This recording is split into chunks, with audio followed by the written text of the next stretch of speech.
بسم اللہ الرحمن الرحیم۔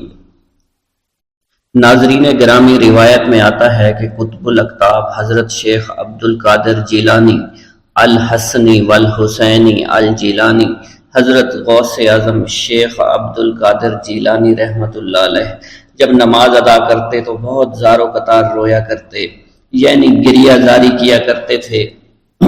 روتے روتے آپ کی ہچکی بن جایا کرتی تھی۔ جب آپ رحمت اللہ علیہ مسجد میں اپنے مریدین اور شاگردوں کے ساتھ باجماعت نماز پڑھتے، اللہ پاک کی محبت اور عشق میں اتنے ڈوب کر عبادت کرتے کہ ان کے شاگرد آپ کی رقت آمیزی کو دیکھ کر، یعنی رونے کے انداز کو دیکھتے اور کہتے، اگر اصل نماز دیکھنی ہے تو غوث پاک کی نماز کو دیکھا جائے۔ تو ایک بار کا ذکر ہے کہ آپ رحمت اللہ علیہ عراق کی مسجد میں سے باجماعت نماز پڑھ کر باہر نکلے۔ آپ کے مریدین بھی آپ کے ساتھ تھے۔ آپ نے دیکھا کہ اسی محلے میں کچھ بچے اخروٹ کے ساتھ کھیل رہے ہیں۔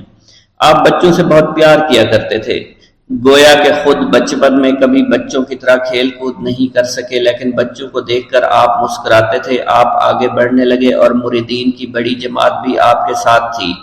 ابھی آپ زیادہ دور نہیں گئے تھے کہ ان بچوں نے ایک دوسرے کے کان میں کچھ بولنا شروع کر دیا اور اشارے میں باتیں کرنے لگے کہ کیا خیال ہے کہ جو بابا جی سب سے نمایاں ہیں، نورانی چمکتے ہوئے چہرے والے ہیں، سب سے آگے چل رہے ہیں، ان کو بولا جائے جو فرمائش ہمیں کرنی ہے ان سے کر دیں، کیا یہ ہمیں ڈانٹیں گے تو نہیں؟ تو کچھ سمجھدار بچے ہم زبان ہوئے اور کہا، نہیں نہیں، یہ جو بابا ہے نا بہت اچھے ہیں، ان سے جو کچھ کہو گے انہوں نے وہ ہماری بات پوری کرنی ہے۔ ہم ان سے ایک میٹھی اور لذیذ چیز آج منگواتے ہیں۔ تو ان میں سے ایک بچہ جو سب سے بڑا تھا پاس آیا اور کہا، بابا میری بات سنیں۔ آپ نے بہت پیار اور شفقت سے اس کے سر پر ہاتھ رکھا اور کہا، بیٹا کہو۔ اس نے کہا کہ میرا دل کر رہا ہے کہ میں آپ سے کچھ مانگوں۔ آپ نے فرمایا کہ کہو بیٹا کیا چاہتے ہو؟ وہ کہنے لگا کہ مجھے آپ اس فلاں جلیبی والے سے جلیبی لا کر دے سکتے ہیں، میرا کھانے کا بہت دل کر رہا ہے۔ میں چلا جاتا، لیکن بابا میری باری آنے والی ہے، جب تک میں جلیبی لے کر وہاں آؤں گا میری باری چلی جائے گی۔ آپ رحمت اللہ علیہ کے وہاں کے مشہور بزرگ بڑے سردار لوگ ہیں، آپ کے خادمین آپ کے نوکر بننے کے لیے جان کی بازی لگانے کو تیار رہتے ہیں۔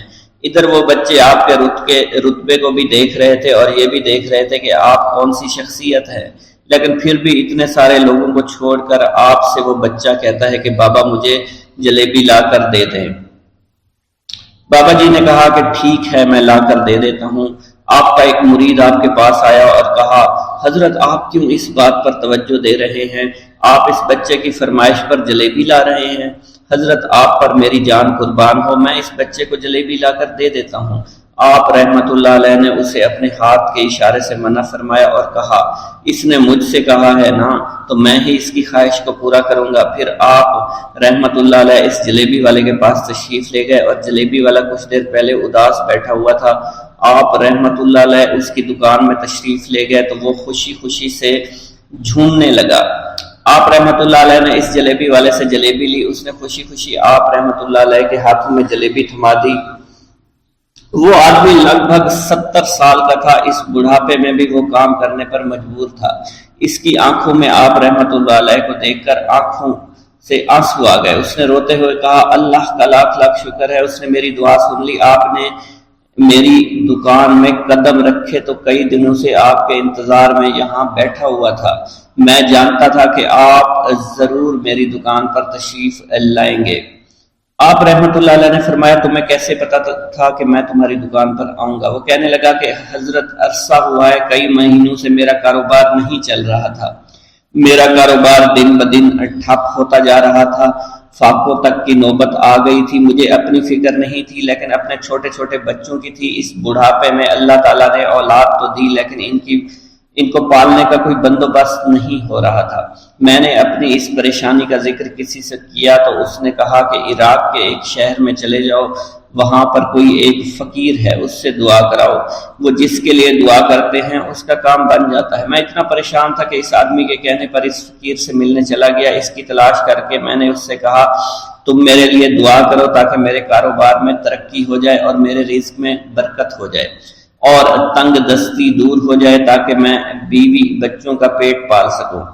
فقیر مجھے دیکھ کر کہنے لگا کہ تم پیران پیر غوث اعظم دستگیر رحمت اللہ علیہ کو نہیں جانتے؟ میں نے کہا میں نہیں جانتا۔ وہ کہنے لگا حیرت ہے کہ تمہیں یہ پتہ نہیں کہ تم ان کو جانتے ہی نہیں کہ ولیوں کے سردار ہیں۔ میں تو بہت چھوٹا سا فقیر ہوں، میری دعاؤں میں اتنا اثر نہیں کہ وہ غوث اعظم رحمت اللہ علیہ ہیں، جس کے لیے بھی دعا کریں اس کا بیڑا پار ہو جایا کرتا ہے، اور جب اس دور میں غوث پاک رحمت اللہ علیہ خود موجود ہے تو پھر ہمارا کیا مقام ہوگا ان کی دعا کے آگے؟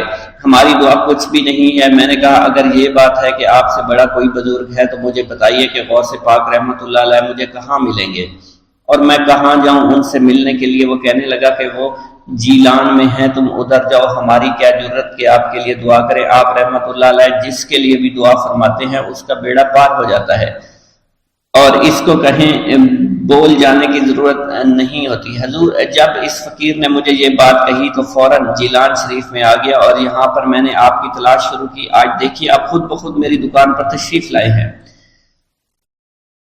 اب دیکھیے کہ آپ کے آنے سے کیسا نور میری دکان میں آ گیا ہے۔ حضور میرے حق میں دعا فرما دیجئے، اللہ پاک میری زندگی کو آسانیاں عطا فرمائے، مجھے اپنی بیوی اور بچوں کی بہت فکر ہے۔ آپ رحمت اللہ علیہ نے فرمایا پریشان ہونے کی ضرورت نہیں، اللہ تعالیٰ سب معاملات ٹھیک فرما دے گا۔ یہ کہہ کر آپ تشریف لے گئے، اس بچے کے پاس آئے اور اس کے ہاتھ میں جلیبی تھما دی۔ ابھی وہاں سے جانے والے تھے، دوسرا بچہ آیا، اس نے کہا کہ بابا آپ نے اسے تو جلیبی لا کر دی ہے، مجھے بھی لا کر دیں۔ آپ نے اس سے بھی تسلی دی اور کہا میں تمہیں بھی جلیبی لا کر دے دیتا ہوں بیٹا۔ یہ دیکھ کر مریدین بہت غصہ ہونے لگے اور کہا کہ حضور ہم اس بچے کو جلیبی لا کر دے دیتے ہیں، آپ کیوں زحمت کرتے ہیں؟ لیکن آپ نے فرمایا نہیں، یہ بچے مجھ سے کہہ رہے ہیں نا، میں ان کا نہیں ٹال سکتا۔ حضور آپ بہت مصروف شخصیت ہے، کیوں ان چھوٹے بچوں کی باتیں سن رہے ہیں؟ آپ نے ہاتھ کے اشارے سے انہیں روکا اور فرمایا اللہ تعالیٰ نے ہمیں جس کام کے لیے چنا ہے بس وہ کام ہی ہم کر رہے ہیں، تم لوگ اللہ پاک کی حکمت کو نہیں سمجھ رہے۔ پھر آپ جتنی بار وہ بچے آپ کو بھیجتے رہے، آپ رحمت اللہ علیہ ان کے لیے جلیبیاں لاتے رہے، حتیٰ کہ آخری بچے کو بھی آپ نے جلیبی لا کر دے دی اور وہ مزے سے کھانے لگے۔ جلیبی کھانے کے بعد وہ آپ کو دعائیں کرنے لگے اور کہا آپ بہت اچھے انسان ہیں، جیسا کہ آپ کے بارے میں ہم نے سنا تھا آپ ویسے ہی ہیں، آپ اخلاق کے بہت عمدہ ہیں، آپ کی سخاوت کے بارے میں ہم نے جتنا سن رکھا تھا آپ اتنے ہی سخی ہیں، ہم آپ سے بہت خوش ہوئے۔ آپ رحمت اللہ علیہ مسکرائے، بچوں کی خوشی دیکھ کر آپ کو دلی اطمینان ملا۔ اب ایک اور نماز کا وقت ہو رہا تھا، آپ نے مریدین سے کہا کہ چلو نماز پڑھنے کے لیے مسجد میں چلتے ہیں۔ وہ سب مل کر مسجد میں چلے گئے اور اللہ کی عبادت میں مصروف ہو گئے۔ شیخ سید عبد الرحمن فرماتے ہیں کہ والد بزرگوار اپنے وعظ کے دوران الحمدللہ رب العالمین کہہ کر خاموش ہو جاتے اور دوبارہ کہہ کر سکوت فرماتے تھے، اور تیسری مرتبہ کہنے کے بعد کچھ دیر توقف فرماتے، اور آپ کی محفل میں تمام اولیاء حاضر و ناظر اور خاموش ہو جایا کرتے تھے۔ پھر آپ کی محفل میں اولیاء ملائکہ ایک کثیر تعداد میں آ جاتے جو محفل کے بعد نظر نہیں آیا کرتے تھے۔ آپ اپنے خطاب کو یوں شروع فرماتے، تمام تعریفیں اللہ کے لیے ہیں، اس کی مخلوق کی تعداد اس کے عرش کے وزن کے مطابق، اور بے حد تعریفیں جس سے اس کی ذات راضی ہو جائے، اس کے کلمات کی روشنی کے مطابق، اس کے علم کے مطابق، اس کی مرضی اور منشا کے مطابق، اور اس کی مخلوق کے مطابق جسے اس نے پیدا کیا، وہی عالم الغیب ہے، رحمان و رحیم ہے۔ میں گواہی دیتا ہوں اس کے سوا کوئی عبادت کے لائق ہی نہیں ہے، اور تمام کائنات اس کی تخلیق ہیں، تمام تعریفیں اسی کے لیے ہیں، وہ زندہ ہے، ہمیشہ زندہ رہے گا، اسے موت نہیں آتی بلکہ وہ مارتا ہے، تمام بھلائیاں اسی کے لیے ہیں، اور واحد ہے، یکتا ہے، کوئی شریک نہیں ہے، کوئی وزیر نہیں ہے، اس نے نہ کسی کو جنا ہے اور نہ ہی اسے کسی نے جنا ہے، وہ بلند و بالا ہے، اس جیسا کوئی نہیں۔ میں اس کی گواہی دیتا ہوں حضور نبی کریم صلی اللہ علیہ وآلہ وسلم اللہ کے رسول، اللہ کے پیغمبر ہیں، وہ تمام مخلوقات سے افضل ہیں۔ اللہ عز و جل نے ان کی ہدایت دے کر ان کو بھیجا تاکہ وہ دین اسلام کو تمام ادیان پر بلند کریں، خواہ مشرکین اس کو برا سمجھیں۔ اللہ راضی ہو خلیفہ اول حضرت سیدنا ابو بکر صدیق سے جن کی تائید حق کے ساتھ تھی، جن کو حضور نبی کریم نے عقیق کا لقب دیا، جو پاک تھے، پاکیزہ نسل سے تعلق رکھتے تھے، جنہوں نے ہر موقع پر حضور نبی کریم صلی اللہ علیہ وسلم کی حمایت کی اور ان کی تصدیق فرمائی، اور اب بھی نبی کریم کے ہمراہ ابدی آرام فرما رہے ہیں۔ اللہ راضی ہو خلیفہ دوم حضرت سیدنا عمر فاروق رضی اللہ تعالی عنہ سے، جنہوں نے عمل کثیر کیے، جنہوں نے حق کو بلند کیا، جنہوں نے فیصلے کے لیے جن کو منتخب کیا گیا، جنہوں نے ہمیشہ حق بات کا ساتھ دیا، اور وہ بھی حضور نبی کریم صلی اللہ علیہ وسلم کے ہمراہ ابدی آرام گاہ میں آج بھی موجود ہیں۔ اللہ راضی ہو خلیفہ سوم حضرت سیدنا عثمان غنی رضی اللہ تعالی عنہ سے، جنہوں نے اپنے مال سے مسلمانوں کی امداد کی، قرآن مجید کی ترتیب و اشاعت احسن طریقے سے فرمائی، جنہوں نے امامت اور قرت سے محراب کو منبر کو مزین کیا، اور جو افضل الشہداء ہیں اور فرشتے بھی ان سے حیا کرتے ہیں۔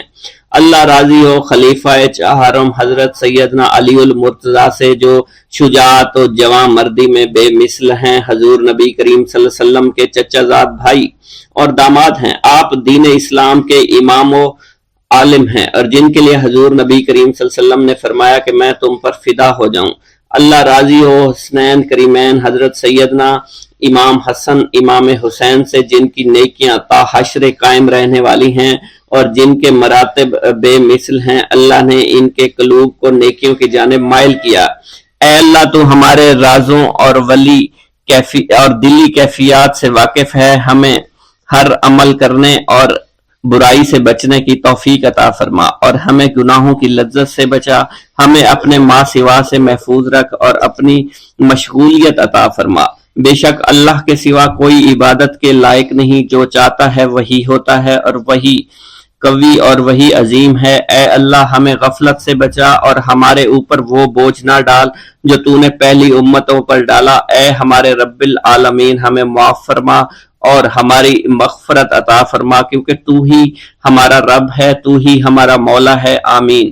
حضرت شیخ عبداللہ جبائی کا قول ہے کہ حضور سیدنا غوث اعظم رحمت اللہ علیہ نے مجھ سے ارشاد فرمایا کہ میرے نزدیک کھانا کھلانا اور حسن اخلاق افضل اور اعلیٰ ہیں۔ آپ کے پاس کبھی پیسہ نہیں ٹھہرا کرتا تھا، اگر صبح کے وقت آپ کے پاس 1000 دینار آ جاتے تو شام تک وہ غریبوں اور محتاجوں میں تقسیم ہو جایا کرتے تھے۔ حضور سیدنا غوث اعظم کی پرورش نہایت ہی بابرکت ماحول میں ہوئی۔ آپ نے ابتدا میں گوشہ نشینی اختیار کی اور خود کو دنیاوی غلاظتوں سے پاک رکھا۔ آپ نے 51 برس کی عمر میں شادی کی۔ جب آپ سے اس بارے میں دریافت کیا گیا تو آپ نے فرمایا، جب مجھے حضور نبی کریم صلی اللہ علیہ وسلم نے نکاح کی اجازت دی تو میں نے نکاح کر لیا۔ حضور سیدنا غوث اعظم نے اپنی ذات کو اللہ عز و جل کی خوشنودی کے لیے وقف کر رکھا تھا۔ آپ کی راتیں جاگ کر گزرا کرتی تھی اور ساری رات آپ مراقبہ اور مشاہدہ میں گم ہوا کرتے تھے۔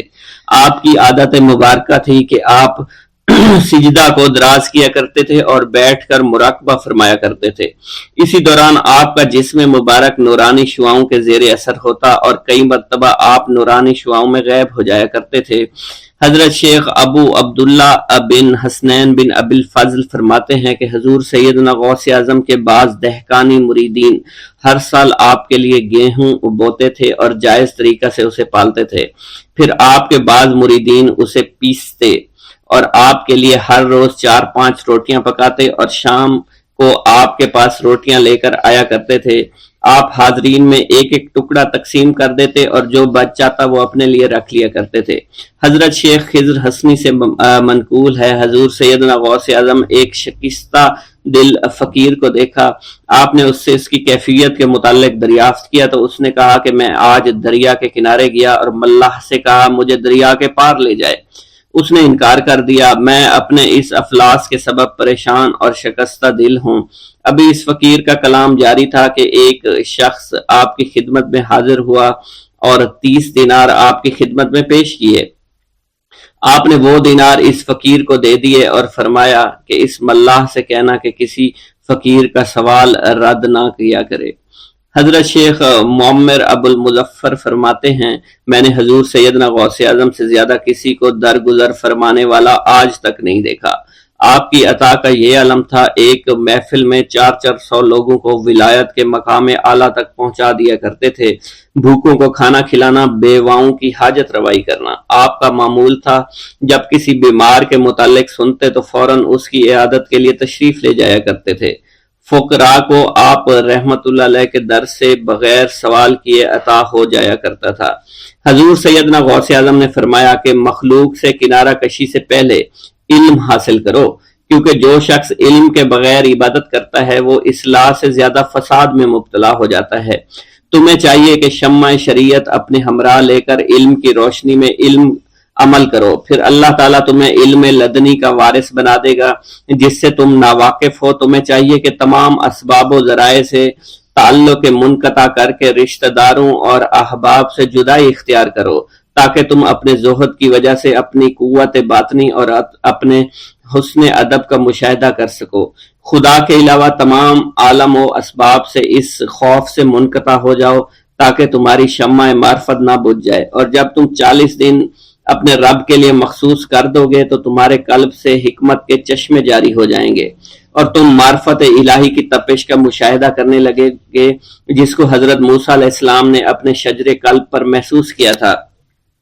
اس کیفیت کے بعد تم اپنے نفس و خواہش، اپنے شیطان سے، اپنی طبیعت اور اپنے وجود سے کہو گے کہ ٹھہر جا، میں نے اس آگ کا مشاہدہ کر لیا ہے جو قلب موسیٰ علیہ السلام پر روشن ہوئی تھی۔ اس کے بعد تمہارے قلب میں باطن سے یہ آواز آنے لگے گی کہ میں ہی تمہارا رب ہوں، میری ہی عبادت کرو، میرے غیر کی اطاعت سے گریزاں ہو جاؤ، میرے سوا کسی سے تعلق مت رکھو، میری معرفت حاصل کر کے میرے غیر کو فراموش کرو، غیر سے اعراض کر کے میرے علم، میرے قرب، میرے ملک اور میری سلطنت کی جانب متوجہ رہو۔ جب تمہیں بقا الہی حاصل ہو جائے تو تمہاری زبان پر اندہ جاری ہو جائے گا اور تمام حجابات رفع ہو کر قلب سے کدورت زائل ہو جائے گی اور نفس کو مکمل سکون حاصل ہو جائے گا۔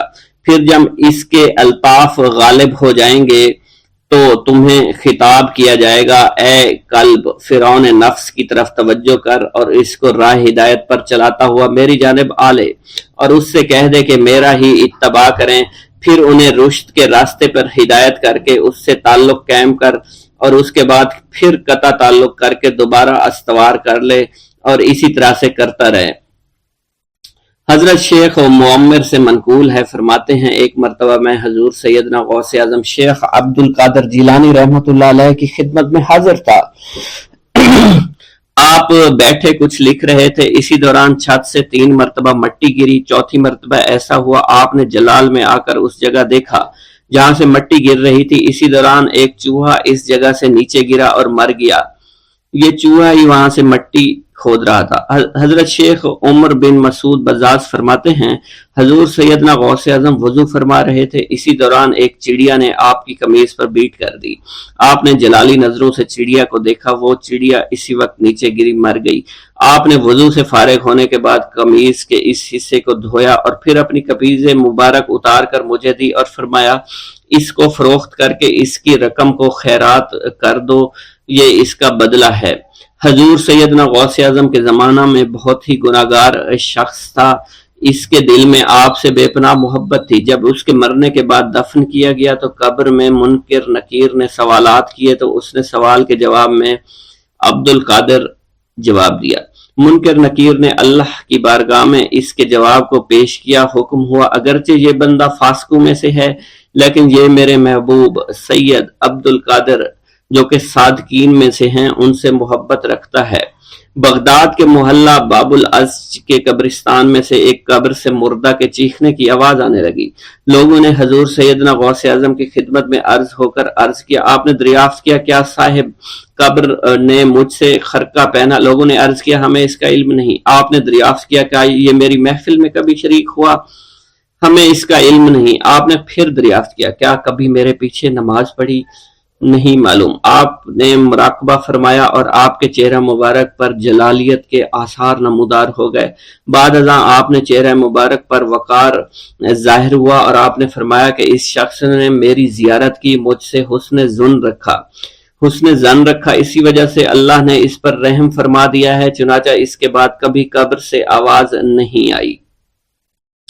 منقول ہے حضرت شیخ ابو الحسن علی بن وہب ازجی بیمار ہو گئے، حضور سیدنا غوث اعظم عیادت کے لیے تشریف لائے تو آپ نے وہاں ایک قمری اور ایک کبوتری کو دیکھا۔ حضرت شیخ ابو الحسن نے آپ سے عرض کی کہ یہ کبوتری 6 ماہ سے انڈے نہیں دے رہی اور قمری 9 مہینے سے بول نہیں رہی۔ آپ نے کبوتری سے فرمایا تو اپنے مالک کو فائدہ پہنچا، اور قمری سے فرمایا تو اپنے خالق کی تسبیح کر۔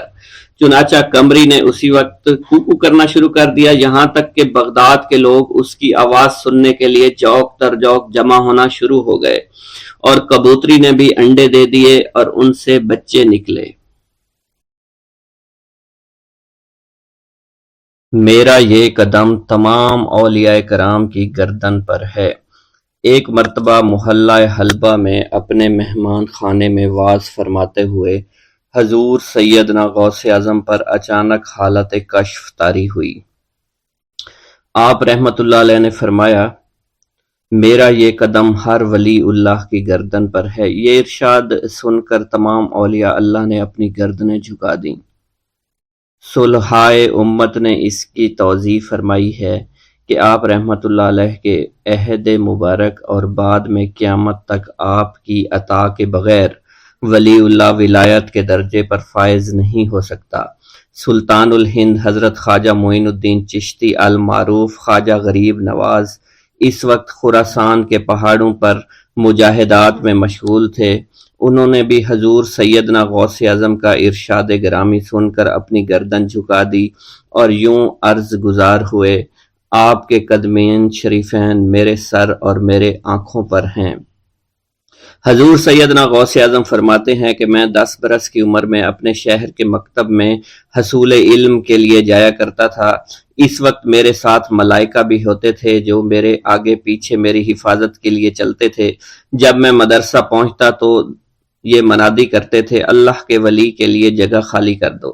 چنانچہ وہ میرے لیے جگہ خالی کر دیتے تھے۔ ایک مرتبہ میں نے ایک ایسے شخص کو دیکھا جس نے فرشتوں کی آواز سن کر کہا، جس میں کوئی مزاحمت نہ ہوگی، کہ یہ ایک نہایت معزز گھرانے کا فرد ہے اور عن قریب اس کو وہ عظمت حاصل ہوگی جس میں کوئی مزاحمت نہ ہوگی، اور اس کو ایسا قرب نصیب ہوگا کہ اس کو کوئی فریب نہ دے سکے گا۔ پھر 40 برس بعد میں نے اس شخص کو پہچانا، وہ شخص ابدالوں میں سے تھا۔ حضرت شیخ ابو سعود احمد بن بکر حریمی سے مروی ہے کہ حضور سیدنا غوث اعظم نے فرمایا کہ میں 55 سال تک تنہا عراق کے بیابانوں میں پھرتا رہا، میں لوگوں کو نہ جانتا، لوگ مجھے نہ جانتے۔ اسی دوران میرے پاس رجال الغیب اور جنات تشریف لاتے جنہیں میں طریقت اور اصول کی تعلیم دیتا تھا۔ ابتدا میں جب میں عراق میں داخل ہوا تو حضرت خضر میرے ہم سفر بنے، اور بعد میں اس وقت ان کو پہچانتا نہ تھا، اور اس کے ساتھ میرا معاہدہ ہوا کہ میں ان کے کسی حکم کی خلاف ورزی نہیں کروں گا۔ ایک مرتبہ انہوں نے مجھے ایک جگہ بیٹھنے کا حکم دیا اور میں اس جگہ 3 سال تک بیٹھا رہا۔ سال میں ایک مرتبہ حضرت خضر میرے پاس تشریف لاتے، فرماتے کہ یہی تیرا مقام ہے جہاں تجھے پہنچایا گیا ہے۔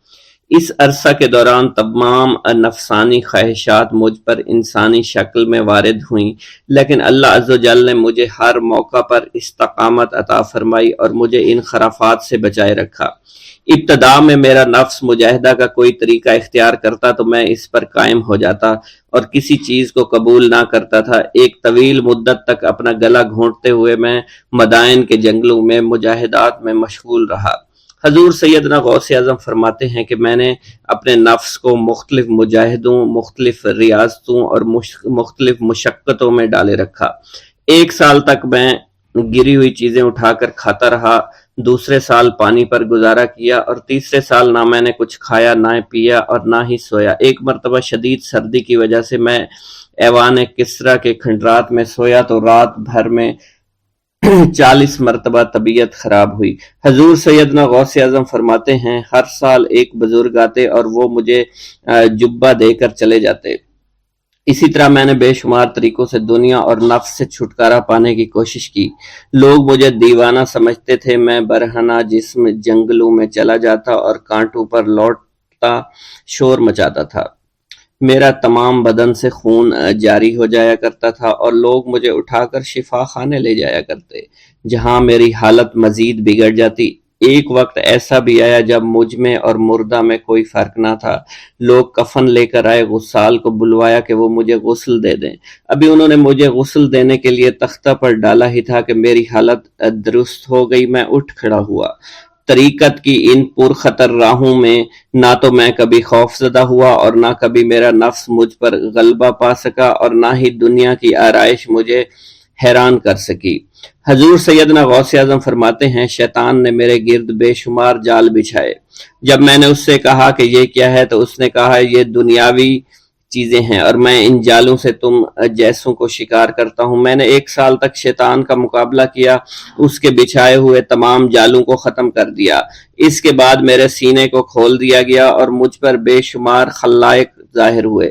حضور سیدنا غوث اعظم فرماتے ہیں، میں نے دریافت کیا کہ یہ علائق کیسے ہیں؟ جواب ملا کہ یہ خلق کے اسباب ہیں جو تم سے ملے ہوئے ہیں۔ میں سال بھر ان کی جانب متوجہ رہا، یہاں تک کہ وہ مجھ سے جدا ہو گئے۔ جب مجھ پر میرا باطن ظاہر کیا گیا تو میں نے اپنے قلب کو بہت سے علائق سے ملوث پایا۔ میں نے دریافت کیا کہ یہ علائق کیا ہیں؟ جواب ملا یہ تمہارے ارادے، تمہارے اختیارات ہیں۔ چنانچہ 1 سال تک ان کی جانب متوجہ رہا کہ وہ مجھ سے دور ہو گئے۔ میرا قلب ان تمام غلاظتوں سے نجات پا گیا۔ پھر مجھ پر میرے نفس کو ظاہر کیا گیا، میں نے اس کا مشاہدہ کیا، مجھے معلوم ہوا اس کے ساتھ کچھ امراض اور بھی ہیں اور نفس کی خواہشات زندہ ہیں، نفس کا شیطان سرکش ہے۔ چنانچہ میں نے سال بھر پھر توجہ دلائی اور میرے نفس کے تمام امراض سرے سے ہی ختم ہو گئے اور اس کے شیطان نے کلمہ پڑھ لیا اور پھر میرے تمام امور اللہ کے لیے ہو گئے اور میں اپنی ہستی سے باہر نکل آیا۔ حضور سیدنا غوث اعظم فرماتے ہیں، پھر میں توکل کے دروازے پر آیا تاکہ میرا مقصد پورا ہو، لیکن جب میں نے توکل کے دروازے پر پہنچا تو بے شمار لوگ موجود تھے۔ میں اس ہجوم کو چیرتا ہوا آگے بڑھا اور شکر کے دروازے پر پہنچ گیا۔ یہاں پر بھی لوگوں کا جمع غفیر موجود تھا، اس سے بھی چیرتا ہوا آگے بڑھا اور مشاہدہ کے دروازے پر پہنچ گیا اور یہاں پر موجود ہجوم کو چیرتا ہوا اندر داخل ہوا، حتیٰ کہ سب سے آخر میں مجھے فقر کے دروازے پر لایا گیا۔ فقر کا دروازہ خالی تھا۔ جب اس دروازہ میں داخل ہوا تو دیکھا جن جن چیزوں کو میں نے ترک کیا تھا وہ سب یہاں موجود تھیں۔ یہاں مجھے ایک بہت بڑے روحانی خزانے کی فتوحات سے نوازا گیا اور میرے لیے تمام دنیا کے خزانے کھول دیے گئے۔ مجھے روحانی عزت، دائمی فنا اور خالص آزادی عطا فرمائی گئی۔ میری تمام چیزیں جو میری ہستی اور میری صفات سب معدوم ہو گئیں اور میری ہستی کی جگہ کسی اور نے لے لی۔ حضرت شیخ ابو سعید مخزومی نے حضور سیدنا غوث اعظم کو خرقہ خلافت سے نوازا اور فرمایا، اے عبد القادر، یہ وہ خرقہ ہے جو حضور نبی کریم صلی اللہ علیہ وسلم نے حضرت سیدنا علی المرتضیٰ کو عطا فرمایا، اور حضرت سیدنا علی المرتضیٰ نے یہ خرقہ حضرت خواجہ حسن بصری کو عطا فرمایا تھا، جس سے ہوتا ہوا یہ خرقہ مجھ تک پہنچا اور یہ تمہاری امانت تھی جو میں نے تم تک آج پہنچا دی ہے۔ حضور سیدنا غوث اعظم نے جب خرقہ مبارک کو زیب تن کیا تو آپ پر بے شمار انوار و تجلیات کی بارش ہونا شروع ہو گئی۔ حضور سیدنا غوث اعظم نے حضرت شیخ ابو سعید مخزومی کے مدرسہ میں تدریسی فرائض سر انجام دینا شروع کر دیے۔ آپ کے لیے فی الحال تدریسی مصروفیات کے علاوہ کوئی کام نہ تھا۔ آپ کی شبانہ روز کی محنت سے آپ کے نام کا شعرہ کچھ ہی دنوں میں سارے بغداد میں پھیل گیا۔ طلبہ دور دراز کے علاقوں سے علم کے حصول کے لیے آنے لگے۔ طلبہ کی تعداد جب مزید بڑھنا شروع ہو گئی تو ارد گرد کے کئی مکانات کو خرید کر مدرسہ میں داخل کر لیا گیا۔ کتب سیر میں منقول ہے کہ 528 ہجری میں آپ مدرسہ نظامیہ کی وسیع عمارت تعمیر فرما چکے تھے۔ اس مدرسہ کی تعمیر میں آپ نے بحیثیت مزدور بھی حصہ لیا تھا۔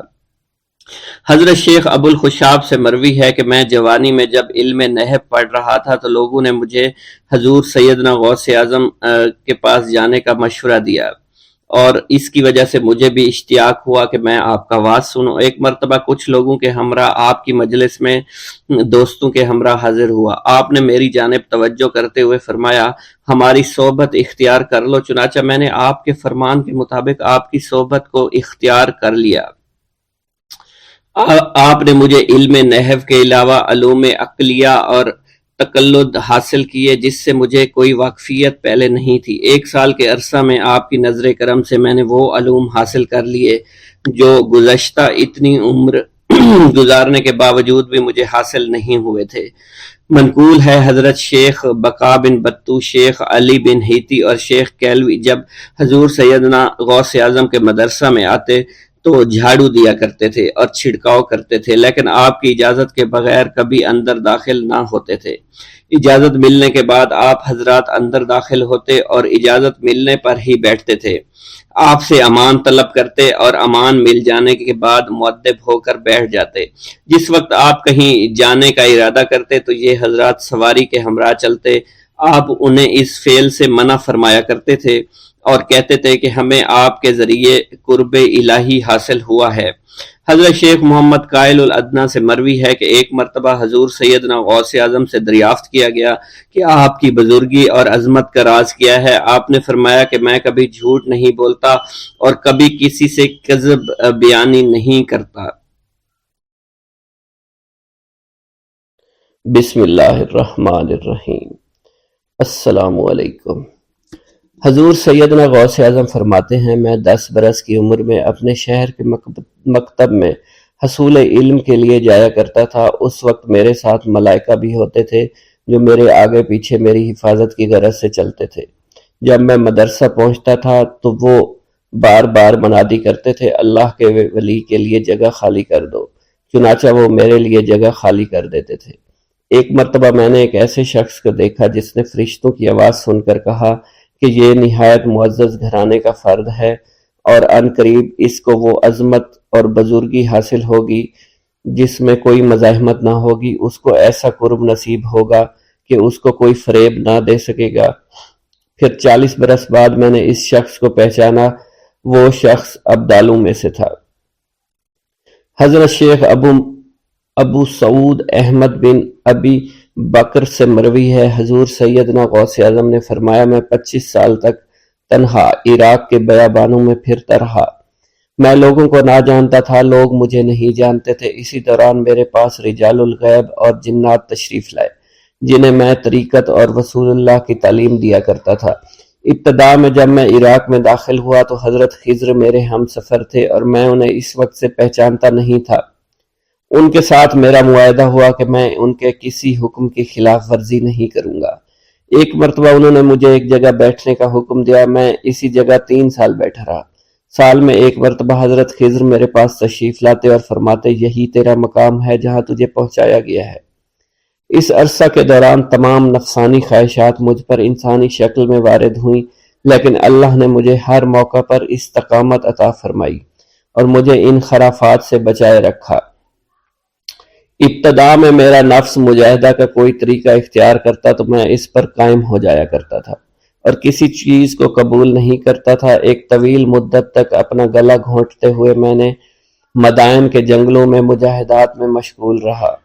حضور سیدنا غوث اعظم فرماتے ہیں، میں نے اپنے نفس کو مختلف مجاہدوں اور ریاستوں اور مشقتوں میں ڈالے رکھا۔ 1 سال تک میں گری ہوئی چیزیں اٹھا کر کھاتا رہا، اسی دوسرے سال میں صرف پانی پر گزارا کرتا رہا اور تیسرے سال میں نے کچھ نہ کھایا اور نہ پیا نہ ہی سویا۔ ایک مرتبہ شدید سردی کی وجہ سے میں ایوان کسریٰ کے کھنڈرات میں سویا تو رات بھر میں 40 مرتبہ احتلام ہوا۔ میں نے ہر مرتبہ دریائے دجلہ پر جا کر غسل فرمایا، پھر نیند کے خوف سے محل کے اوپر ایک ویران جگہ پر چڑھ گیا اور وہاں 2 سال تک قیام کیا، حتیٰ کہ سردی کے سوا کوئی شے کھانے کو میسر نہیں تھی۔ حضور سیدنا غوث اعظم فرماتے ہیں، ہر سال ایک بزرگ آتے اور وہ مجھے اونی جبہ دے کر چلے جاتے۔ اسی طرح میں نے بے شمار طریقوں سے دنیا اور نفس سے چھٹکارا حاصل کرنے کی کوشش کی۔ لوگ مجھے دیوانہ سمجھتے تھے، میں برہنہ جسم جنگلوں میں چلا جاتا، کانٹوں پر لوٹا شور مچایا کرتا، میرے تمام بدن سے خون جاری ہو جایا کرتا۔ لوگ مجھے اٹھا کر شفا خانے لے جایا کرتے جہاں میری حالت مزید بگڑ جایا کرتی۔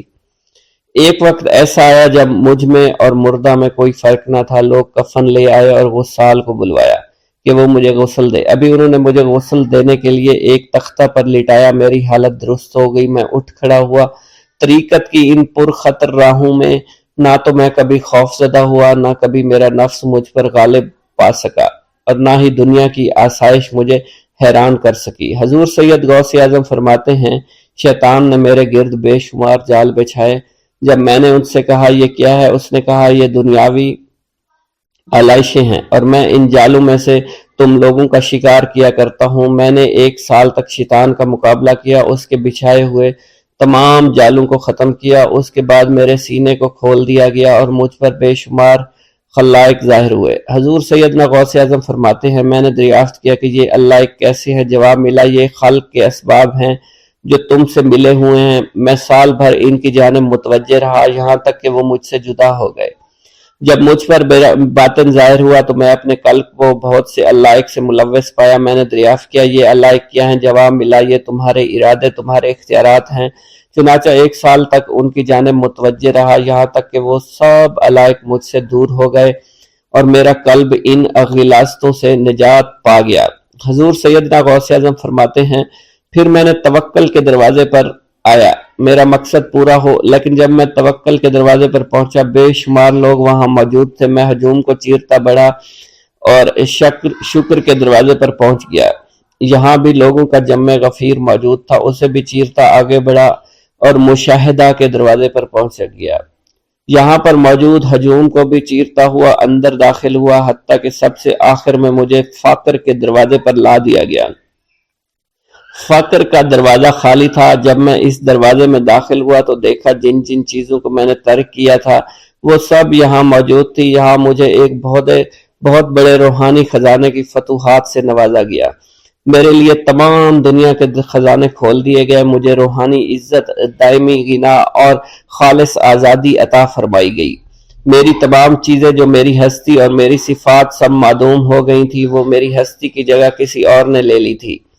حضرت شیخ ابو سعید مخزومی نے حضور سیدنا غوث اعظم کو خرقہ خلافت سے نوازا اور فرمایا اے عبد القادر، یہ وہ خرقہ ہے جو حضور نبی کریم صلی اللہ علیہ وسلم نے سیدنا علی المرتضیٰ کو عطا فرمایا۔ سیدنا علی المرتضیٰ نے یہ خرقہ خواجہ حسن بصری کو عطا فرمایا، جس سے ہوتا ہوا یہ مجھ تک پہنچا، اور یہ تمہاری امانت تھی جو میں نے تم تک پہنچا دی۔ حضور سیدنا غوث اعظم نے جب خرقہ مبارک کو زیب تن کیا تو آپ پر بے شمار انوار و تجلیات کی بارش ہونا شروع ہو گئی۔ ایک گاؤں کے بارے میں کہا جاتا تھا کہ جہاں قدرت کی بے پناہ نعمتیں تھیں، اللہ پاک نے وہاں کے لوگوں کو مالا مال کیا ہوا تھا۔ ایسی نعمتیں کہ جن نعمتوں کو دیکھ کر انسان اکثر مغرور ہو جایا کرتے ہیں، مگر وہاں پر کچھ مسلمان تھے، اور سب سے بڑی اور بری بات یہ تھی کہ وہاں کے تمام لوگ کافر تھے۔ وہ کفار اپنی دولت پر بہت فخر کیا کرتے تھے، کیونکہ ان میں ہر ایک انسان بہت دولت مند تھا، ہر ایک کے پاس بے بہا پیسے تھے، کسی کو پیسوں کی کمی نہیں تھی۔ وہاں کے سردار کی ایک اکلوتی بیٹی تھی جس کو سردار بے پناہ پیار کرتا تھا۔ اس سردار کی بیٹی بے پناہ مغرور، ظالم، گھمنڈی تھی۔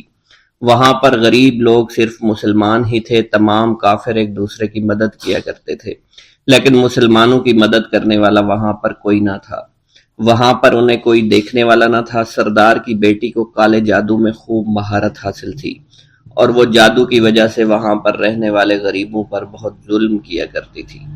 تمام مسلمان اس سے بے حد پریشان تھے، اور وہ لوگوں کو غلام بناتی اور مزدور بناتی تھی۔ اگر ان میں کوئی اس کی بات نہ مانتا تو اس کو قیدی بنا کر اپنے اشاروں پر نچایا کرتی تھی۔ اس بستی میں چونکہ اکا دکا مسلمان تھے جن کا کوئی پرسان حال نہیں تھا، کوئی بھی ان کو بچانے والا نہیں تھا۔ جب وہ سردار کی بیٹی کے ظلم حد سے بڑھ گئے تو مسلمانوں میں سے ایک بوڑھے شخص نے اللہ کے حضور گڑ گڑا کر دعائیں کی، اے اللہ، ہمارے چند نسلیں جو یہاں پر بچی ہوئی ہیں، ان نسلوں کو تو بچا لے۔ یہ سردار کی بیٹی جس نے ہمارا جینا دشوار کر رکھا ہے، یہاں کوئی بھی انسان ہمارا حال نہیں پوچھتا، اور نہ ہی ہمارے پاس مال و دولت ہے، اور نہ ہی ہمارے پاس جسمانی طاقت بچی ہے۔ یا اللہ، ہمارے لیے کوئی ایسا بندہ بھیج جو نہ صرف طاقتور ہو بلکہ اس جادوگرنی یعنی سردار کی بیٹی کو بھی ہرا سکے۔ اللہ رب العزت نے اس بوڑھے کی دعا کو قبول فرمایا اور یوں اس جگہ پر ایک اللہ والے کو بھیج دیا، اور وہ اللہ والے ایسے ہی بستی میں داخل نہیں ہوئے، بلکہ ایک دن کچھ عجیب واقعہ ہوا۔ ان کافروں کا سردار جنگل میں سیر سپاٹے کرتے ہوئے نکلا تھا، بڑی شان سے چلتا ہوا وہ سفر کر رہا تھا۔ اچانک ایک زہریلا سانپ اس کے سامنے آیا۔ اس زہریلے سانپ نے بادشاہ کو ڈس لیا اور وہ بے ہوش ہو کر زمین پر گر پڑا اور تڑپنے لگا۔ اس کے جو ساتھی تھے انہوں نے جب اپنے سردار کو یوں تڑپتا ہوا دیکھا اور سردار کی غیر حالت دیکھی تو کہ جسے ایک زہریلے سانپ نے کاٹ لیا ہے، تو وہ فوراً اسے اٹھا کر گھر لے آئے تاکہ اسے بچانے کے لیے کچھ کیا جا سکے۔ اس لڑکی نے اپنے باپ کی جب یہ حالت دیکھی تو اپنے آس پاس کے بڑے بڑے حکیموں کو بلایا، لیکن عجیب بات یہ تھی کہ لاکھ کوشش کے باوجود زہر نکالنے میں سارے ناکام ہو رہے تھے اور زہر تیزی کے ساتھ اس کے جسم میں پھیلتا چلا جا رہا تھا۔ لیکن اسی وقت وہاں ایک درویش کی آمد ہوئی، ایک اللہ والے آئے، ان اللہ پاک نے اس مقصد کے تحت وہاں بھیجا تھا۔ اس اللہ کے ولی نے سردار کے گھر پر پہنچ کر دروازے کو کھٹکھٹایا۔ نوکروں نے پوچھا کون ہو، کس سے ملنا ہے؟ اس نے کہا میں نے سنا ہے کہ یہاں کے سردار کو سانپ نے ڈس لیا ہے۔ نوکر کہنے لگے کہ تمہیں کیسے پتا چلا کہ یہاں کے سردار کو سانپ نے ڈس لیا ہے؟ تم تو ہمیں اجنبی لگتے ہو، ہم نے تمہیں آج تک یہاں نہیں دیکھا ہے۔ اس نے کہا میں مسافر ہوں اور مجھے خبر ملی ہے کہ یہاں کے سردار کو ایک زہریلے سانپ نے ڈس لیا ہے اور کوئی بھی اس کا علاج نہیں کر پا رہا۔ نوکروں نے کہا تم کون ہو؟ اللہ والے نے کہا میں حکیم ہوں اور میں ان کے علاج کی غرض سے یہاں آیا ہوں۔ وہ نوکر اللہ والے کی حالت دیکھ کر ہنسنے لگے، کیونکہ آپ نے پھٹے پرانے کپڑے پہن رکھے تھے اور دیکھنے سے بہت غریب معلوم ہوتے تھے۔ وہ نوکر کہنے لگے کہ اتنے بڑے سردار کا علاج کرو گے؟ ارے یہاں تو اس کے پاس بڑے بڑے حکیم بلائے گئے ہیں، ہمارے سردار کے پاس پیسوں کی کوئی کمی نہیں ہے، اور وہ تم جیسے غریب سے بھلا کیوں علاج کروائیں گے؟ درویش نے کہا اگر تم چاہتے ہو تمہارے سردار کی جان بچ جائے پھر مجھے اندر جانے دو۔ غلام کہنے لگا ٹھیک ہے، ہم اندر جا کر اجازت لے کر آتے ہیں۔ نوکر اندر گئے، سردار کی بیٹی سے کہا ایک غریب آیا ہے، کپڑوں سے فقیر معلوم ہوتا ہے، لیکن کہتا ہے میں سردار کا علاج کر سکتا ہوں اور میں سردار کا علاج کروں گا۔ جو زہر تیزی کے ساتھ جسم میں پھیل رہا ہے میں اس کو باہر نکال پھینک کروں گا۔ اس کی بیٹی کہنے لگی ٹھیک ہے بلا لو۔ جب وہ اللہ والے اس کے گھر کے اندر گئے تو دیکھا سردار تڑپ رہا تھا، ٹانگ کو بار بار بستر پر پٹخ رہا تھا۔ اللہ والے نے اس کے پیر کی طرف دیکھا جہاں سانپ نے اس کو کاٹا تھا، اسی جگہ اللہ والے نے تھوک دیا، فوراً وہاں سے بھاگ گئے۔ اس کے سارے سپاہی اس کی بیٹی دیکھ کر حیران رہ گئے کہ یہ بھلا کون سا دیوانہ ہے، کمرے میں آیا، علاج کی بجائے اسی جگہ پر تھوک دیا جہاں صرف کاٹا تھا، اور بھاگ بھی گیا، اس کو کوئی گرفتار نہیں کر سکا۔ سردار کی بیٹی غصے میں تل ملا اٹھی کہ اس نے جو گستاخی کی ہے اس کی کوئی بات نہیں، تھوک کو میں صاف کروا دوں گی، مگر اس کو تو میں ابھی گرفتار کرواتی ہوں۔ اور اس نے اپنے سردار کے ایک نوکر سے کہا کہ اس تھوک کو صاف کرو۔ اس نوکر نے تھوک کو صاف کرنے کی بجائے اس کو اچھی طرح سے ٹانگ پر مل دیا۔ لڑکی نے کہا کیا کر رہے ہو؟ اس فقیر نے میرے باپ کی ٹانگ پر تھوک دیا، اب اس تھوک کو تم مل رہے ہو؟ حکیم نے اپنے ہاتھ کے اشارے سے سردار کے بیٹے کو روک دیا۔ جیسے اس تھوک کو سردار کی ٹانگ پر ملا گیا فوراً سارا زہر ختم ہو گیا۔ جو ٹانگ کٹنے کے قابل تھی وہ ٹانگ بالکل ٹھیک ہو چکی تھی، جو نیلی پڑ چکی تھی اب اصلی حالت میں آہستہ آہستہ واپس آ رہی تھی۔ اور جب وہ قبیلے کا سردار بالکل ٹھیک ہو گیا، ہوش میں آ گیا تو حیران رہ گیا۔ اسے بتایا کہ فقیر بابا کے تھوک کی وجہ سے آپ ٹھیک ہوئے۔ اس نے کہا وہ بزرگ تو ہمارے لیے مسیحا ہے، تم لوگوں نے انہیں جانے کیوں دیا؟ انہیں میرے پاس لے کر آؤ، انہوں نے ہم پر بہت بڑا احسان کیا ہے، ہم اس کے احسان کا بدلہ ضرور چکائیں گے۔ اس کی بیٹی جو خاموشی سے باپ کو دیکھ رہی تھی اس نے کچھ بھی نہ کہا۔ گاؤں کے سردار کے کہنے پر سارے سپاہی اللہ والے کو ڈھونڈنے کے لیے نکل گئے۔ وہ چاروں طرف پھیل گئے لیکن کہیں بھی اللہ والے کا پتہ نہیں چل رہا تھا۔ پھر جب سپاہی تلاش کرتے کرتے جنگل میں داخل ہوئے، وہاں ایک درخت کے نیچے ایک آدمی کو عبادت کرتے ہوئے دیکھا۔ وہ غور سے اس کو دیکھ رہے تھے اور کہہ رہے تھے یہ کس طرح کی عبادت کر رہے ہیں، ہم لوگ تو اپنے بتوں کے آگے ہاتھ جوڑتے ہیں، یہ نہ جانے کس کو سجدہ کر رہے ہیں۔ خیر، عبادت کے فوراً بعد اللہ والے کو پکڑ لیا، گاؤں کے سردار کے سامنے پیش کیا۔ وہ کہنے لگا آپ کون ہیں اور کہاں سے آئے ہیں؟ سب سے پہلے تو میں گستاخی کی معافی چاہتا ہوں، میرے لوگوں نے آپ کے ساتھ بڑی بدتمیزی کی، لیکن آپ کی وجہ سے آج میں زندہ ہوں۔ ہم گناہ گاروں کی وجہ سے آپ جیسے لوگوں کو بہت تکلیف ہوئی ہے، اس لیے میں معذرت چاہتا ہوں۔ آپ سے درخواست کرتا ہوں کہ آپ میری طرف سے یہ قیمتی لباس یعنی کپڑے اور عربی گھوڑا قبول کیجئے۔ اللہ والوں نے اس کی طرف مسکرا کر دیکھا اور کہا یہ گھوڑا، یہ لباس بہت قیمتی ہے، مگر یہ لباس پہن کر اس گھوڑے کے لیے گھاس کاٹوں گا تو کیا اچھا لگوں گا؟ سردار نے کہا فکر نہ کریں، گھوڑے کے ساتھ ساتھ ہم آپ کو نوکر بھی دیں گے۔ اللہ والے نے کہا کہ اتنی مال و دولت اور نوکروں کے ساتھ میں اکیلا رہوں گا؟ گاؤں کا سردار بولا حضور آپ کی یہ بات سن کر میں سوچ میں گم ہو گیا ہوں، لیکن یہ میری بیٹی آپ کے سامنے حاضر ہے۔ بیٹی حیرت سے اپنے باپ کو دیکھ رہی تھی کہ میرا باپ اب کیا کہنے والا ہے۔ سردار نے کہا میری بیٹی جسے آپ نے دیکھ لیا ہے اس کی شادی میں آپ سے کر دوں گا، مگر ایک شرط ہے کہ آپ کو اپنے مذہب کو چھوڑنا پڑے گا۔ میرے سپاہیوں نے آپ کو عبادت کرتے ہوئے دیکھا ہے، جہاں تک ہمارے معمولات ہیں ہم بتوں کے آگے سجدہ کرتے ہیں اور ان کی عبادت کرتے ہیں، اور آپ جس کے آگے سجدہ کرتے ہیں وہ اللہ ہے، یعنی آپ مسلمان ہیں، اس لیے آپ کو اپنا مذہب چھوڑنا پڑے گا۔ کیا آپ ایسا کر سکتے ہیں؟ اللہ والے نے کہا کہ مجھے ایک بات بتائیے، آپ سب کچھ دیکھ رہے ہیں، آپ نے مجھے یہ بھی دعا دی کہ میری اولادیں ہوں اور آپ کی نسل آپ کی بیٹی سے چلے گی۔ مجھے ایک بات بتائیں، اگر ان بچوں میں سے کسی بچے کو خدا نہ خواستہ کچھ ہو گیا تو کس کو رونا پڑے گا؟ سردار نے جواب دیا اگر خدا نہ خواستہ کچھ ایسا ہوا تو رونا مجھ کو ہی پڑے گا۔ اللہ والا نے مسکرا کر کہا اگر یہ سارا مال لے کر مجھے رونا ہی پڑا تو آپ اپنا گھوڑا، اپنی دولت، اپنی بیٹی، ہر چیز اپنے پاس رکھ لو۔ میں خوش ہوں، میں مسلمان ہوں، میں ٹھیک ہوں۔ اگر یہ تمام چیزیں لے کر مجھے اپنا محلہ چھوڑنا پڑے تو میں اپنی جان دے کر بھی اپنے مذہب کو نہیں چھوڑوں گا۔ جس طرح آپ نے مجھے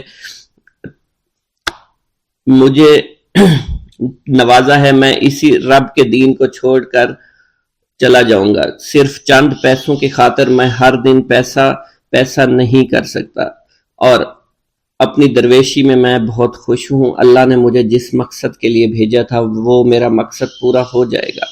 گاؤں کے سردار نے پوچھا، یہ کہہ کر وہ اللہ والے جانے لگے تو سردار نے درویش کو رک جانے کا کہا اور کہنے لگے میں نے مال دے کر تمہیں آزمایا اور تمہیں پرکھا، لیکن تم اپنے مذہب کو چھوڑنے پر راضی نہیں ہو۔ اگر تم یہی سب کرنے آئے تھے تو تمہیں اس بات کا ڈر نہیں؟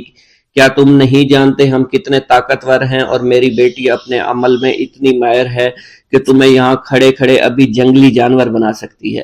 اللہ والے نے کہا کہ اس نے جنگلی جانور کمزور لوگوں کو بنایا ہوگا، یہ مجھے جانور بنا کر تو دکھائے۔ اس سے پہلے کہ گاؤں کا سردار اپنی بیٹی سے کچھ کہتا کہ اس پر وار کرو، اللہ والے نے جادوگرنی پر ایسی پھونک ماری کہ وہ اسی وقت ایک بہت بڑی چھپکلی بن گئی۔ وہ کچھ بھی نہیں کر پا رہی تھی، وہ چھپکلی اتنی بڑی تھی کہ وہاں پر جتنے بھی انسان کھڑے تھے ان سب میں سب سے زیادہ اونچا اس کا قد تھا۔ وہ چھپکلی اللہ والے کے پاس آئی، اپنا زہر اس پر اگلنا چاہتی تھی کہ اسی وقت اس نے اس کے منہ پر تھوک دیا۔ تھوکنے کی دیر تھی، وہ چھپکلی جلنے لگی اور جس سے گرمی کی وجہ سے اس کا چہرہ پگھل رہا تھا، اس کا چہرہ جل کر کالا ہو چکا تھا۔ وہ مرنے والی تھی کہ سردار دوڑتا ہوا قدموں میں آ کر گر پڑا اور معافی مانگنے لگا اور کہنے لگا حضور اس گستاخی کے لیے میں معذرت خواہ ہوں، آپ مجھے معاف کر دو، میں نے سچ میں آپ کو بہت کمزور سمجھا تھا، آپ کو آپ کا مذہب سے ہٹانا چاہا تھا۔ اگر میری بیٹی ٹھیک ہو جائے تو میں سچ کہتا ہوں یہاں پر جتنے لوگ ہیں ہم پوری کی پوری بستی مسلمان ہو جائیں گے۔ اللہ والے نے کہا کہ ہم تمہیں اپنے دین میں شامل کرنے کے لیے یہ سب نہیں کر رہے، بلکہ تم لوگ مسلمان بھائیوں پر جو ظلم کرتے ہو وہ ظلم کو ختم کرنے کے لیے ہم یہاں آئے ہیں۔ ہمارے دین میں جبر اور ظلم نہیں۔ اگر تمہارے بیٹی سے انسان بن کر سدھر جاتی ہے تو اس کو اس کی اصلی حالت میں لانے کے لیے میں خود کو اللہ کی بارگاہ میں پیش کروں گا اور دعا کروں گا سردار کہنے لگا کہ ہاں ہاں میری بیٹی اصلی حالت میں اگر آ جائے تو پھر ہم کسی پر ظلم و ستم نہیں کریں گے، اور میں دل سے اپنی بیٹی کے لیے معافی چاہتا ہوں۔ آج سے یہ کوئی بھی جادو ٹونا اور مسلمانوں کو تنگ نہیں کرے گی، اور نہ ہی کسی مسلمان پر یہ ظلم اور جبر کرے گی۔ بس آپ اسے دوبارہ سے انسان بنا دے۔ اللہ والا نے چھپکلی پر دوبارہ سے پھونک ماری تو پھر سے انسان بن گئی، اور اللہ والے کے قدموں سے وہ لپٹ گئی، کہنے لگی مجھے معاف کر دیجئے، مجھے معاف کر دیجئے، میں نے اپنے آپ کو بہت طاقتور سمجھا۔ اس لڑکی کا آدھا چہرہ جل چکا تھا اور کالا ہو چکا تھا۔ وہ کہنے لگی کہ آج اپنے باپ کے ساتھ میں آپ کے دست مبارک پر مسلمان ہونا چاہتی ہوں۔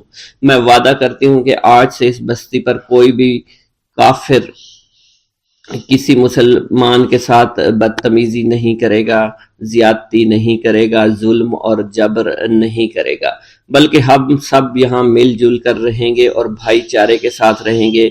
ہم سب مسلمان ہو جائیں گے، اور پھر یوں اللہ والے کے ہاتھوں پوری بستی کا سردار اور اس کی بیٹی نے اسلام قبول کر لیا، اور سردار نے اللہ والے سے اپنی بیٹی کا نکاح کر دیا، اور پھر اس بستی میں ہمیشہ کے لیے امن و امان قائم ہو گیا۔ بھوک اللہ کے خزانوں میں سے ایک خزانہ ہے۔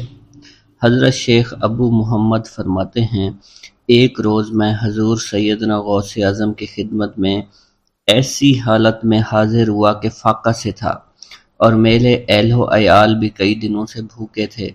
میں نے آپ کی خدمت میں سلام عرض کیا تو آپ نے میری دلی کیفیت کو بھانپتے ہوئے فرمایا، اے جونی، بھوک اللہ تعالیٰ کے خزانوں میں سے ایک خزانہ ہے، اور اللہ عز و جل جس کو دوست رکھتا ہے اس کو فاقہ کی نعمت عطا فرما دیا کرتا ہے۔ حضرت شیخ زین الدین فرماتے ہیں، ایک مرتبہ میں اور ایک میرا دوست حج کی ادائیگی کے بعد بغداد شریف آئے۔ بغداد شریف میں ہم کسی کو جانتے نہیں تھے، اور ہمارے پاس صرف ایک قبضہ کمان تھی جسے فروخت کر کے ہم نے کچھ چاول خریدے اور انہیں پکایا۔ ہم ان چاولوں سے سیر نہ ہو سکے اور نہ ہی ہمیں کوئی لطف محسوس ہوا۔ بعد ازاں ہم حضور سیدنا غوث اعظم کی محفل میں حاضر ہوئے تو آپ کچھ کلام فرما رہے تھے۔ ہمیں دیکھتے ہی آپ نے اپنا کلام قطع کر لیا اور فرمانے لگے، حجاز مقدس سے کچھ مہمان آئے اور ان کے پاس قبضہ کمان کے سوا کچھ نہ تھا، جسے انہوں نے فروخت کر کے چاول خریدے اور انہیں پکا کر کھایا، لیکن نہ ہی وہ سیر ہوئے اور نہ ہی لطف اندوز۔ حضرت شیخ زین الدین ابو الحسن علی بن ابو طاہر ابراہیم انصاری فرماتے ہیں، ہم نے جب حضور سیدنا غوث اعظم کا یہ کلام سنا تو ہم نہایت حیران ہوئے۔ محفل کے اختتام پر آپ نے دسترخوان بچھوایا۔ میں نے آہستگی سے اپنے دوست سے اس کی پسندیدہ چیز کے متعلق پوچھا تو اس نے کہا، حلوہ کھانا چاہتا ہے، اور میرے دل میں اس وقت شہد کی خواہش پیدا ہوئی۔ ابھی یہ سب کچھ ہمارے دلوں میں ہی تھا کہ حضور سیدنا غوث اعظم نے اپنے خادمین کو حکم دیا، جاؤ حلوہ شہد لے آؤ۔ خادمین نے حکم کی، تعمیل کی، اور حلوہ اور شہد ہمارے سامنے لا کر رکھ دیا۔ آپ کا اس طرح ہمارے دلوں کی بات پر مطلع ہونے سے ہم حیران رہ گئے۔ حضرت ابو حفص عمر بن صالح بغدادی ایک مرتبہ اپنی اونٹنی کو ہانکتے ہوئے حضور سیدنا غوث اعظم کی خدمت میں حاضر ہوئے۔ عرض کرنے لگے، حضور، میں حج کے لیے بیت اللہ شریف جانا چاہتا ہوں، مگر میری یہ اونٹنی میرا ساتھ دینے کے قابل نہیں ہے، اور فی الحال میرے پاس کوئی دوسری سواری بھی نہیں ہے۔ آپ نے اس اونٹنی کی پشت پر ہاتھ پھیرا۔ اس کے بعد حضرت ابو حفص عمر بن صالح بغدادی نے اس اونٹنی کو ایڑی لگائی تو وہ اونٹنی بیت اللہ شریف تک بھاگتی ہی چلی گئی، اور کوئی دوسری سواری اس کے قریب نہیں پہنچ سکی۔ حضرت ابو حامد فرماتے ہیں، میں ایک مرتبہ بغداد شریف میں حضور سیدنا غوث اعظم کی خدمت میں حاضر ہوا اور اپنا مصلی آپ کے نزدیک بچھا کر بیٹھ گیا۔ آپ نے مجھ سے فرمایا، اے حامد، تم عنقریب بادشاہوں کے دسترخوان پر بیٹھو گے۔ چنانچہ جب میں حران واپس پہنچا تو سلطان نور الدین زنگی نے مجھے اپنے پاس رہنے پر مجبور کر دیا اور مجھے اپنا مصاحب خاص مقرر کر دیا۔ اور ناظم اوقاف مقرر فرمایا۔ حضرت شیخ ابو المظفر اسماعیل سے منقول ہے کہ ایک مرتبہ حضرت شیخ الہیتی بیمار ہو گئے۔ حضور سیدنا غوث اعظم ان کی عیادت کے لیے تشریف لائے۔ آپ نے ان کے نزدیک کھجور کے 2 درخت دیکھے جو 4 سال سے خشک تھے اور ان پر پھل نہیں آتا تھا۔ آپ نے ان درختوں کے نیچے بیٹھ کر وضو کیا اور 2 رکعت نماز ادا فرمائی۔ کچھ دن گزرنے کے بعد ان درختوں پر پھل لگ گئے اور وہ دوبارہ سے سرسبز و شاداب ہو گئے۔ جھولی کو میری بھر دو ورنہ کہے گی دنیا، ایسے سخی کا منگتا پھرتا ہے مارا مارا۔ مولانا عبد الرحمن جامی فرماتے ہیں، حضور سیدنا غوث اعظم کا ایک مرید آپ کے ہمراہ مسجد کی جانب جا رہا تھا۔ جمعہ کا دن تھا۔ اس دن کسی بھی شخص نے آپ کو دیکھ کر نہ سلام کیا نہ ہی کچھ توجہ فرمائی۔ اس مرید کے دل میں خیال آیا کہ پہلے تو آپ جمعہ کی نماز کی ادائیگی کے لیے بڑی مشکل سے لوگوں کے ہجوم میں سے ہوتے ہوئے مسجد کی جانب تشریف لے جایا کرتے تھے، اور آج کوئی شخص بھی آپ کو سلام نہیں کر رہا ہے اور نہ آپ کے نزدیک آ رہا ہے۔ مولانا عبد الرحمن جامی فرماتے ہیں، ابھی یہ خیال اس مرید کے دل میں ہی تھا کہ حضور سیدنا غوث اعظم نے مسکرا کر اس مرید کو دیکھا، پھر لوگوں کا ایک جمع غفیر اکٹھا ہو گیا اور ہر کوئی آپ سے سلام کرنے کا خواہش مند تھا، یہاں تک کہ اس مرید اور آپ کے درمیان ہجوم حائل ہو گیا۔ اس مرید کے دل میں یہ خیال آیا کہ یہ پہلا حال اچھا تھا جب میں اور آپ تنہا تھے۔ مولانا عبد الرحمن جامی فرماتے ہیں، حضور سیدنا غوث اعظم شیخ عبد القادر جیلانی نے ایک مرتبہ پھر اس مرید کی دلی کیفیت کو بھانپتے ہوئے فرمایا، تمہیں معلوم نہیں لوگوں کے دل میری مٹھی میں ہیں، میں انہیں چاہوں تو پھیر دوں، چاہوں تو اپنی جانب متوجہ کر لوں۔ ایک مرتبہ ایک عورت حضور سیدنا غوث اعظم کی خدمت میں بیٹے کو لے کر حاضر ہوئی۔ عرض کیا، میرے اس بیٹے کو آپ سے دلی لگاؤ ہے، آپ اسے اپنی غلامی میں قبول فرما لیں، میں اللہ عز و جل اور آپ کی خاطر اپنے بیٹے پر اپنے حق کو معاف کرتی ہوں۔ آپ نے اس لڑکے کو قبول فرما لیا۔ چند روز بعد وہ عورت اپنے بیٹے سے ملنے کے لیے آئی تو وہ لڑکا آپ کے حکم سے مجاہدات میں مشغول تھا اور بے حد کمزور اور لاغر ہو چکا تھا۔ اس عورت نے جب آپ کو دیکھا تو آپ اس وقت مرغی کا گوشت کھا رہے تھے، آپ کے سامنے ہڈیاں پڑی ہوئی تھی۔ اس عورت نے آپ سے کہا کہ آپ خود تو مرغی کھاتے ہیں جبکہ میرا بیٹا سخت مجاہدات میں مشغول ہے۔ آپ نے اس عورت کی بات سننے کے بعد ہڈیوں کی جانب اشارہ کیا اور حکم دیا، اللہ عز و جل کے حکم سے زندہ ہو جاؤ۔ آپ کا یہ فرمانا تھا کہ ان ہڈیوں سے ایک سالم مرغی زندہ کھڑی ہو گئی۔ آپ نے فرمایا کہ جب تیرا بیٹا اس منزل پر پہنچ جائے گا تو پھر جو چاہے گا کھائے گا۔ منقول ہے ایک مرتبہ حضور سیدنا غوث اعظم کو اللہ عز و جل کی جانب سے حکم ہوا کہ 700 مردوں اور 700 عورتوں کو واصل باللہ کریں۔ آپ نے اللہ کے اس فرمان کے مطابق مجمع عام میں نظر دوڑائی تو مجمع میں سے 700 مرد اور 700 عورتیں علیحدہ ہو گئیں۔ آپ نے ان پر نگاہ ولایت ڈالی تو وہ سب واصل اللہ ہو گئے۔ حضور سیدنا غوث اعظم مدینہ منورہ میں حضور نبی کریم کے روضہ مبارک پر حاضری دینے کے بعد باپیادہ بغداد شریف واپس تشریف لا رہے تھے۔ راستے میں ایک چور جو کہ ناکہ لگا کر کسی مسافر کا انتظار کر رہا تھا، اس نے آپ کو قریب آنے پر روک لیا۔ آپ نے اس چور سے دریافت کیا، تم کون ہو؟ اس نے کہا، دیہاتی ہوں۔ آپ کو بذریعہ کشف اس کی بدنیتی کی خبر ہو چکی تھی۔ اسی دوران اس چور کے دل میں خیال پیدا ہوا کہ یہ غوث اعظم ہوں گے۔ آپ نے اس کے دل کی بات کو بھانپتے ہوئے فرمایا کہ میں عبد القادر ہوں۔ چور نے جب آپ کی بات سنی فوراً قدموں میں گر پڑا اور معافی کا خواستگار ہوا۔ آپ کو اس کی حالت پر ترس آ گیا۔ آپ نے اللہ عز و جل کے حضور اس کے لیے دعا فرمائی تو ندائے غیبی سنائی دی، اے غوث اس چور کو سیدھے راستہ دکھاتے ہوئے قطب بنا دو۔ آپ نے اس چور کی جانب نگاہ دوڑائی تو آپ کے فیض روحانی سے قطب کے درجے پر وہ فائز ہو گیا۔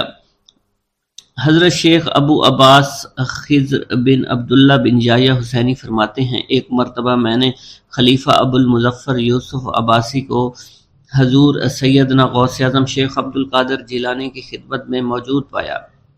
اس نے آپ سے کسی کرامت کو دیکھنے کی درخواست کی اور کہا کہ اس سے میرا دل مطمئن ہو جائے گا۔ حضور سیدنا غوث اعظم حضرت سیدنا شیخ عبد القادر جیلانی نے خلیفہ سے پوچھا کہ تو کیا چاہتا ہے؟ اس نے کہا کہ ایک سیب، اور اس وقت عراق میں سیبوں کا موسم نہ تھا۔ آپ نے اپنے دست مبارک فضا میں بلند کیا اور دیکھتے ہی دیکھتے آپ کے ہاتھ میں 2 سیب آ گئے۔ آپ نے ایک سیب ابو المظفر کو دیا اور دوسرا خود رکھ لیا۔ ابو المظفر نے جب اپنا سیب چیرا تو اس میں سے کیڑا نکل آیا۔ اس نے جب اپنا سیب چیرا تو یہ اندر سے سفید تھا، اس میں سے کستوری کی خوشبو آ رہی تھی۔ ابو المظفر نے وجہ دریافت کی تو آپ نے فرمایا اس سیب میں سے کیڑا اس وجہ سے نکلا کیونکہ اس سیب کو ظالم کا ہاتھ لگا ہوا تھا۔ حضرت شیخ ابو محمد سے مروی ہے، ایک مرتبہ میں حضور سیدنا غوث اعظم کی خدمت میں بغداد شریف حاضر ہوا۔ کچھ دنوں تک آپ کے ہاں قیام پذیر رہا اور روحانی فیوز و برکات سے مالا مال ہوا۔ بعد ازاں جب میں واپس اپنے ملک مصر روانہ ہونا لگا تو آپ نے مجھ سے فرمایا کہ کبھی کسی سے کوئی چیز مت مانگنا۔ پھر آپ نے اپنی انگشت شہادت میرے منہ میں ڈالی اور فرمایا کہ اسے اچھی طرح چوسو۔ چنانچہ میں نے آپ کے فرمان کے مطابق ایسا ہی کیا۔ جب میں آپ سے اجازت لینے کے بعد واپس اپنے ملک مصر روانہ ہوا تو بغداد شریف سے مصر تک کی طویل مسافت کے دوران مجھے کچھ بھوک محسوس نہیں ہوئی، اور میں جوں جوں آگے بڑھتا رہا اپنے جسم میں توانائی کو پہلے سے زیادہ پاتا۔ بسم اللہ الرحمن الرحیم۔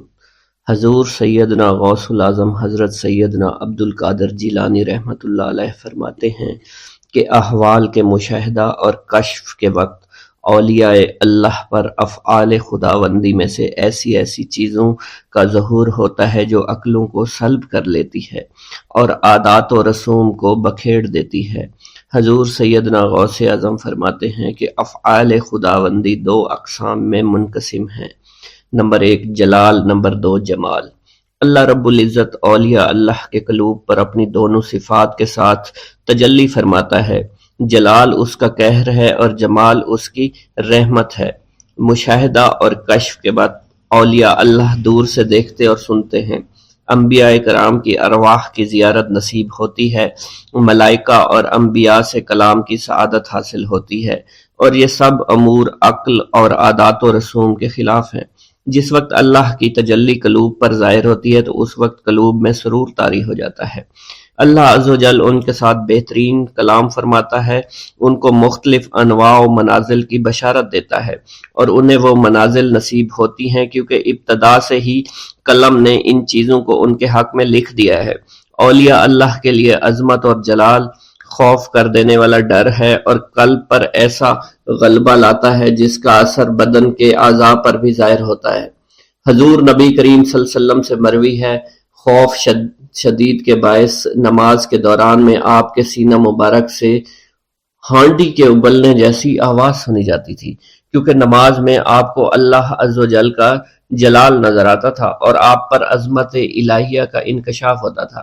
اللہ عز و جل کے مشاہدہ کے وقت اولیاء اللہ کو جو بشارتیں ہوتی ہیں وہ حقیقت میں ان پر فضل طاری ہوتا ہے اور فضل خداوندی کا ظہور ہو رہا ہوتا ہے۔ جب تک سالک اپنی ہستی میں فانی نہیں ہوتا، ذات حق کے ساتھ باقی نہیں ہو سکتا۔ اللہ رب العزت دولت وصال حاصل ہونے سے پہلے عاشقوں کو قرب وصال کی خوشخبری اس لیے دیتے ہیں کہ شاید شوق الہی کے سبب ان کی محبت حد سے گزرے، ان کی قوتیں منقطع ہو جائیں اور وہ ہلاک ہو جائیں۔ یقین کے 3 مرتبے ہیں، علم الیقین، عین الیقین، حق الیقین۔ علم الیقین کے مرتبہ پر فائز ہونے پر سالک کو اس راز کا علم ہو جاتا ہے کہ محبوب حقیقی عالم کی صورت میں جلوہ نما ہے، اور حضور نبی کریم صلی اللہ علیہ وآلہ وسلم اس شاہد لم یزلی کے لیے مرت نامہ ہے۔ پھر جب سالک ترقی کی منازل طے کرتا ہے تو وہ عین الیقین کے مرتبہ پر فائز ہو جاتا ہے، جس سے مراد یہ ہے کہ محبوب حقیقی حضور نبی کریم کی زیارت سے مشرف ہونے لگتا ہے اور اس کا یقین وحدت الوجود پر پختہ ہو جاتا ہے، اور پھر اسے بیداری میں بھی حضور نبی کریم کی حضوری کی سعادت نصیب ہوتی ہے۔ پھر سالک عین الیقین کی منازل طے کر کے حق الیقین کی منازل پر فائز ہوتا ہے اور اس کے قلب پر حقیقت محمد صلی اللہ علیہ وسلم کا ظہور ہوتا ہے۔ حضور سیدنا غوث اعظم حضرت سیدنا عبد القادر جیلانی رحمۃ اللہ علیہ فرماتے ہیں، اے سالک، تیرا حقیقی مقصد صرف اللہ ہے، یعنی تو اس جہان فانی میں صرف معرفت الہی کا شکار کھیلنے کے لیے آیا ہے، کیونکہ ارشاد باری تعالیٰ ہے پس اللہ کی طرف دوڑو۔ سالک کے لیے اس کا مقصود نہ آخرت ہے نہ دنیا، بلکہ اس کا مقصود صرف اور صرف اللہ عز و جل ہے اور نفس ہے، یعنی سالک اور اللہ کے درمیان حجاب نفس ہے۔ نفس سے مراد نفسانی خواہش ہیں، اور جب انسان اللہ عز و جل اور حضور نبی کریم کی اطاعت چھوڑ کر دنیاوی لذات شہوات میں مشغول ہو جاتا ہے تو اللہ عز و جل اس سے دور ہو جاتے ہیں۔ انسان دو چیزوں کا مجموعہ ہے، بدن اور روح۔ اگر نفس کو غذا دی جائے تو بدن موٹا ہو جاتا ہے اور روح لاغر ہو جاتی ہے، اگر روح کو غذا دی جائے اور نفس کے ساتھ مجاہدہ کیا جائے تو اس سے روح موٹی تازی ہو جاتی ہے اور جسم لاغر ہو جاتا ہے۔ ارشاد باری تعالیٰ ہے، میں نے جن و انس کو اپنی عبادت کے لیے پیدا کیا ہے تاکہ وہ مجھے پہچانے۔ نفس اللہ کی ضد ہے اور اس کا دشمن ہے، یعنی وہ شخص جو اپنی نفسانی خواہش کی پیروی کرتا ہے وہ اللہ کے حکم کی عدولی کر رہا ہوتا ہے۔ ایک مرتبہ دریائے دجلہ میں سیلاب آ گیا۔ دریا کی طغیانی کی شدت کی وجہ سے لوگ پریشان حالت میں حضور سیدنا غوث اعظم شیخ سید عبد القادر جیلانی رحمۃ اللہ علیہ کی خدمت میں حاضر ہوئے۔ آپ نے اپنا عصائے مبارک پکڑا ہوا تھا اور دریائے دجلہ کے کنارے پہنچ کر عصائے مبارک کو زمین میں گاڑ دیا اور فرمایا، اے دریا بس رک جا۔ آپ کا فرمانا تھا کہ دریا کی طغیانی کم ہو گئی۔ حضرت شیخ عبد الجبائی سے منقول ہے، میری ملاقات ہمدان میں ایک شخص طریف سے ہوئی۔ یہ شخص دمشق کا رہائشی تھا۔ اس نے مجھے بتایا دوران سفر میری ملاقات بشر المفرزی سے ہوئی جو 14 اونٹوں پر شکر لادے ہوئے تھے۔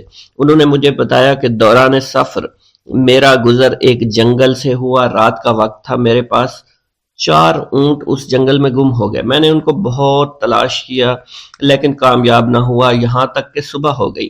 میں نے پریشانی کے عالم میں حضور سیدنا غوث الاعظم حضرت سیدنا عبد القادر جیلانی کو پکارا، کیونکہ آپ نے دوران واز ایک مرتبہ فرمایا تھا کہ جب بھی کوئی مشکل درپیش ہو تو مجھے پکارو۔